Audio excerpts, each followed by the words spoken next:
Well, we're going to continue our conversation about the grid a woman can look at herself for her future and also for her future potential mate, the Mr. Right she's looking for. Now, I want to move into some other domains. We've already talked about spiritual, emotional, and physical.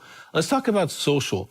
A man or woman that is socially strong has a history of male peer friends. You have friends of the same gender that are the same age, okay, going through the stage of life that you're in.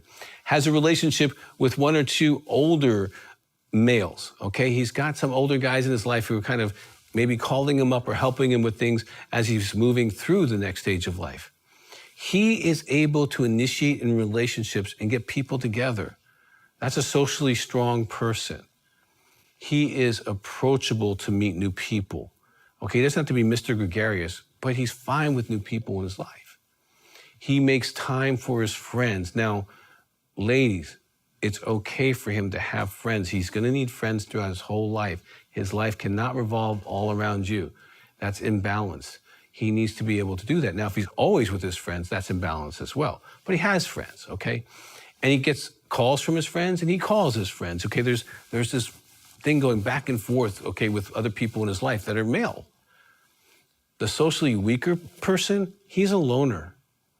He doesn't have male friends, not really. He doesn't seek out peer friends or older male relationships. He has primarily female friends, okay? That should be a warning sign to you.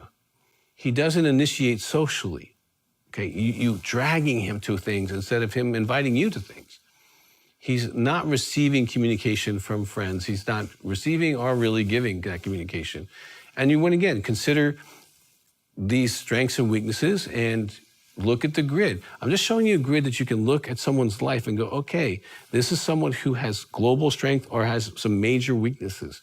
And those major weaknesses can be addressed, okay, because Christ can make us whole. There's a process usually for each area. But knowing where we are at the time of dating is helpful as you're making that process, because marriage will not make you stronger in any area that I'm talking about. It might be helpful, but it's not going to make you stronger. If you decide you're going to be weak, you're going to stay weak. Financially strong man. He's willing to talk about his finances, and he's going to ask you a question about your finances. He is creating income or wealth.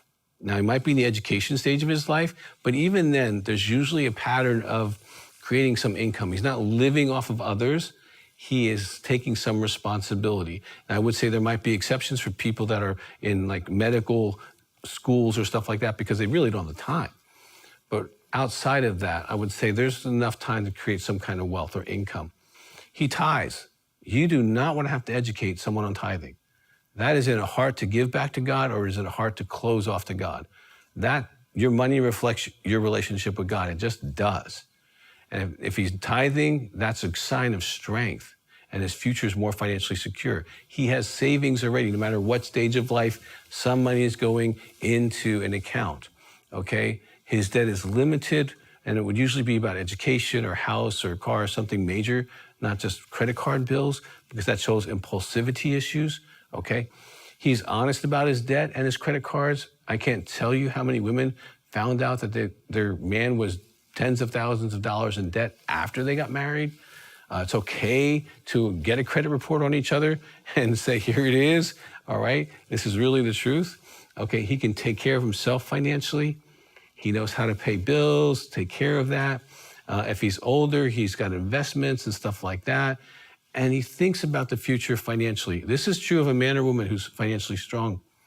Financially weaker person, he doesn't want to talk about finances, okay? He's not working or trying to create wealth. Now remember, God gave Adam a job before he gave him a woman. And I tell women, if he doesn't have a job, back off. Because work is what helps men become men so they can be married, okay? He learns how to, submit to authority. He learns how to push through and all that kind of stuff. But a financially weaker person, he doesn't tithe or save. It's all about right now. And you might say, well, I don't got a lot of money. Well, the reason you don't have more money is because you don't tithe and save, okay?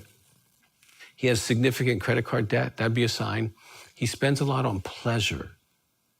That's really important to watch what someone spends their money on. Okay, it's okay to have some fun and pleasure, but if a majority of the money is going to pleasure, there might be issues. He has no real future plans about money. He's not improving himself or to increase his worth, like getting training or education or skills or what he needs to move to the next level. He's still getting help from others to support his lifestyle. That's a really red flag. He's not forthcoming about his debts. That's a red flag as well, because you want to know what's going on with somebody socially.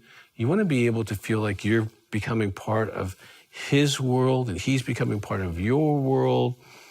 You know, and some people think, well, if all his world is me, that's awesome. No, if all his world is you, you might be in a sinking ship, because he might depend on you for all his emotional, spiritual, financial, and social needs, and you don't want to carry that weight, and you don't want him to carry all that weight. You want to be able to have some friends in your life. You're going to need them. Pre-marriage, you're going to need them. Early marriage, you're going to need them. Children stage, you're going to need these friends. After your children leave, you're going to need friends, okay? It's just important that you are able to evaluate this and look at a grid and go, okay, he's relatively strong in areas of his life. And then also financially, as a woman, that's a big thing. And I'm not talking you have to date someone who's wealthy. I'm talking about someone you need to find who's responsible, who's financially aware, who knows kind of where he's going in life, because God gives us a purpose. And as a woman, you find your purpose as well in the dating process. Know why you're here, because in case those things are in conflict, okay, if you know you're supposed to be, here, and they know they have to be there, well, that's in conflict. And so you want to make sure, as you're evaluating the man in your future, that you're also evaluating yourself. And I know right now I'm talking to a lot of married men and women. Thank you for caring enough to listen. And I really do encourage you to help women and men figure this out. But get the Finding Mr. Right course, start a ministry in your home. It can change their lives, and it'll change yours. Especially, let me talk to the moms who, your kids are gone to college. Get some young women back in your life. They're so much fun, and they bring so much joy to you. You know they do, and that can really be a fun thing for you to do. Grandma, same thing. You get some younger ladies in your life, it'll just lighten you up. It'll make you laugh, give you someone to cook with and play with and have fun with. It's very energetic. Women are very charged about this topic. This is not a group, if you start in a church, that you got to go recruit people for. This is a group, if you put it in the bulletin, you're going to have to find the big enough space for, because women want to find Mr. Right. And it's our job as the men and the women who are more mature to be able to say, here is a path. Here are things you can look at. Here's a way to evaluate. Here's the way to look at yourself and find out where you need to mature so that you're better in marriage. These are all important truths that we can give to our daughters of God that are our responsibility. So please join Healing Time and help these ladies do dating well. For more content and resources to help in your healing journey with Christ, make sure to follow Dr. Doug Weiss on Facebook and Instagram. If you'd like to share full episodes of this show with friends and family, subscribe to Healing Time Ministries on YouTube, and feel free to leave us a comment on any of Dr. Doug's social media platforms. Our team would love to hear your feedback and learn how Healing Time is impacting your life, your church, and your ministry.